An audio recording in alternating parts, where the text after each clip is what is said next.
बातमीपत्रामध्ये मी वैष्णवी राऊत पुन्हा एकदा आपल्या सगळ्यांचं स्वागत करते आणि एक अतिशय ताजी महत्त्वाची बातमी आपण या बातमीपत्राच्या सुरुवातीला जाणून घेतोय।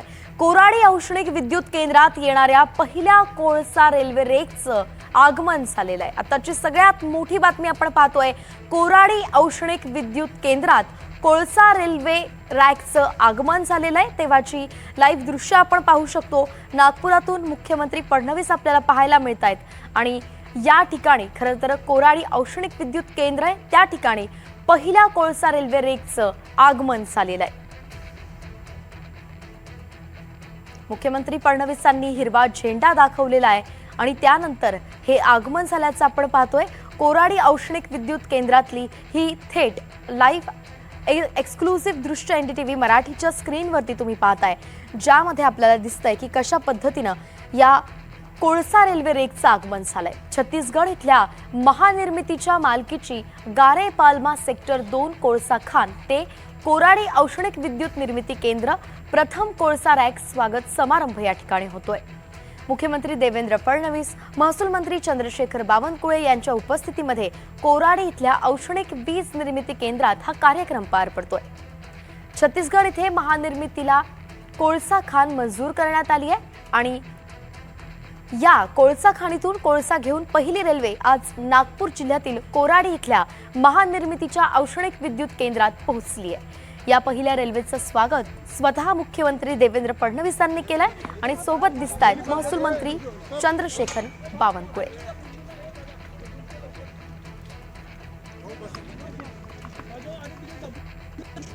तर या ठिकाणी मुख्यमंत्री आल्याचं आपण पाहतोय। हिरवा झेंडा खरं तर त्यांनी या रेल्वेला दाखवला आणि त्यानुसार आता नागपूरच्या कोराडी औष्णिक विद्युत केंद्रात ही पहिली ट्रेन जी आहे, रेल जी आहे ती दाखल झालेली आहे। माध्यमांशी संवाद साधतायत देवेंद्र फडणवीस। रोज झाला की सांगा।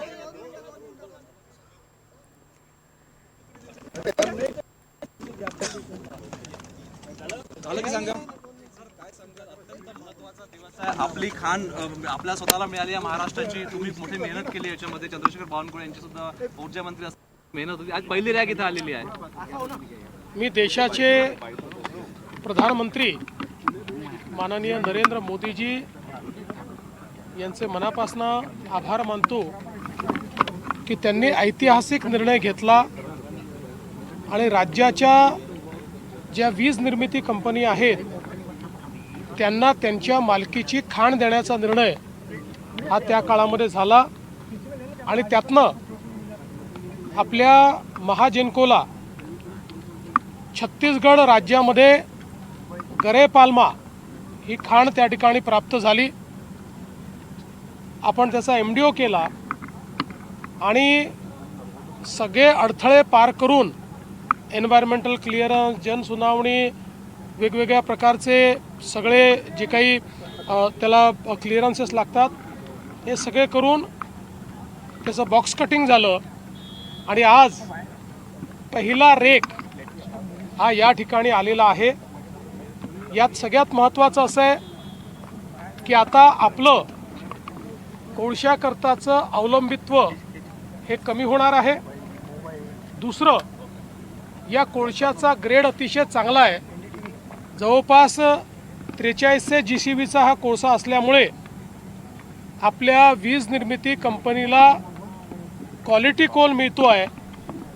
आपली वीज निर्मितीची क्षमता वाढेल आणि त्यासोबत त्याची कॉस्ट आपली कमी होईल, एन्व्हायरमेंटवर त्याचा इम्पॅक्ट कमी होईल आणि म्हणून एक व्हॅल्यू प्रपोजिशन या माध्यमातून तयार झालेलं आहे। ज्यावेळी बावनकुळे साहेब ऊर्जा मंत्री होते, मी मुख्यमंत्री होतो, त्यावेळेस आम्ही याची सुरुवात केली। जवळपास या सगळ्या याला 6-7 वर्ष लागले, 8 वर्ष लागले, पण आज आता हा कोळसा मिळाल्यानंतर या खाणीचं आयुष्य पुढचे 77 वर्ष आहे। त्यामुळे कोळशाची कुठलीही कमतरता ही आपल्याला पडणार नाही। चांगल्या क्वालिटीचा कोळसा आपल्या स्वतःच्या खाणीतनं आता आपल्या महाजेनकोला मिळणार आहे आणि म्हणून महाजेनकोचे MD राधाकृष्णन ज्यांनी स्वतः त्या ठिकाणी जाऊन हे सगळं जे लास्ट माईलचं काम आहे हे पूर्ण केलं, त्यांचं मी अभिनंदन करतो. महाजेनकोच्या संपूर्ण टीमचं अभिनंदन करतो.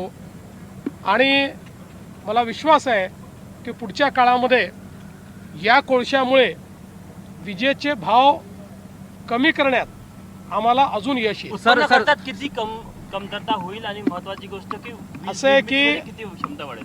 असं आहे की आपल्याला आज जो कोळसा मिळतो तो 2800, 2900, 3200 GCVचा कोळसा आहे.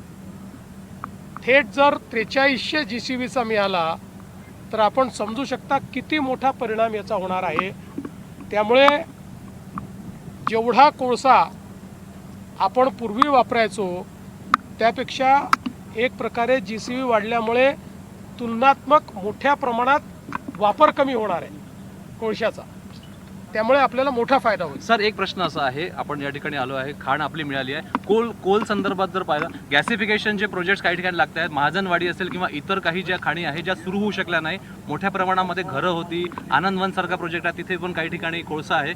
असे जे साईट्स ज्या आपण सोडून दिल्या जनतेसाठी, जनतेच्या भल्यासाठी, त्या ठिकाणी कोल गॅसिफिकेशन वगैरे सारखे प्रोजेक्ट आगामी काळामध्ये येणार आहेत का? असं आहे की आता 3 महत्त्वाचे कोल गॅसिफिकेशनचे प्रोजेक्ट्स हे महाराष्ट्रामध्ये सुरू झाले आहेत. एकूण देशात 7 प्रोजेक्ट आहेत, त्यातले 3 महाराष्ट्रामध्ये आहेत. आत्ता त्याचं काम चाललेलं आहे. हे प्रोजेक्ट्स यशस्वी झाल्यानंतर त्यातनं आपल्याला काही लर्निंग्स मिळतील. त्या लर्निंग्सच्या आधारावर इतर ठिकाणी जिथे आपल्याला कोळशाचे साठे वापरता आलेले नाहीत त्या ठिकाणी आपल्याला याच पद्धतीनं करता येईल का याची माहिती आपल्याला मिळेल आणि मग त्याचा उपयोग करण्यात येईल. गृह खात्याची एक बैठक. लोड शेडिंग कुठेही नाही आहे. लोड शेडिंगला पूर्ण मुक्त केलेलं आहे. आणि आता तर आपण 70% शेतकऱ्यांना दिवसा पॉवर देणं देखील सुरू केलं. देवेंद्रजी, गृह खात्याची एक बैठक झाली होती मराठा आरक्षण उपसमितीबाबत आणि त्याच्यात काही गुन्हे मागे घेण्यास स्पष्ट नकार देण्यात माहिती येते, काय नाही? अशी कुठलीही बैठक झालेली नाही. कुठलाही गुन्हा परत घेण्याकरता कुठलाही नकार दिलेला नाही. पहिल्या दिवशीपासून स्पष्ट आहे, ज्यामध्ये शासकीय संपत्तीचा लॉस झालेला आहे ते गुन्हे परत घेता येत नाही. हे स्पष्टपणे सुप्रीम कोर्टाचे निर्देश आहेत. त्याच्या व्यतिरिक्तचे सगळे गुन्हे आम्ही परत घेतो. किंबहुना मी काळात अधिवेशनामध्ये आकडेवारी दिली आहे की किती गुन्हे परत घेतलेले आहेत. जळगावमध्ये केवायसीच्या नावाने एका महिलेला शरीरचुकाची मागणी करण्यात आली आणि हे प्रकार समोर नाशिकमध्ये देखील लव्ह जिहाद सारखे प्रकार कॉर्पोरेट कंपनीमध्ये पाहायला मिळतात. नाशिकचा विषय मी कालच बोललेलो आहे. आम्ही त्याच्या खालपर्यंत चाललो आहे आणि त्यातनं आम्ही निश्चितपणे सगळं सत्य बाहेर काढून दोषींना कुठल्याही परिस्थितीत शासन होईल. राहुल गांधी ने बोला है कि मेरी जो लड़ाई है वो बीजेपी और राष्ट्रीय स्वयंसेवक की विचारधारा से, इसको कैसे देखते हैं? देखिए, राहुल गांधी की लड़ाई ये केवल खुद के अस्तित्व की लड़ाई है.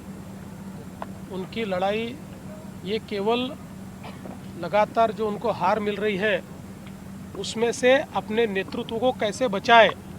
और आज कांग्रेस पार्टी में अंदरूनी तरीके से बहुत बड़े पैमाने पर ये हमको जीत दिला नहीं सकते, इनको हटाया जाए, इस प्रकार का एक बहुत बड़ा माहौल तैयार हो रहा है.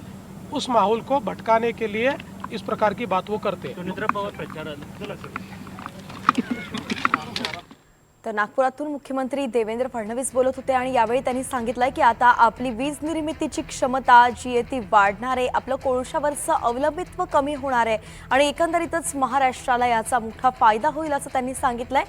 सोबतच नाशिकचं जे प्रकरण आहे त्याच्या खोलात आम्ही जातो या संदर्भात त्यांनी सांगितलंय. कठोरात कठोर शिक्षा होणार असं आश्वासनही दिलंय.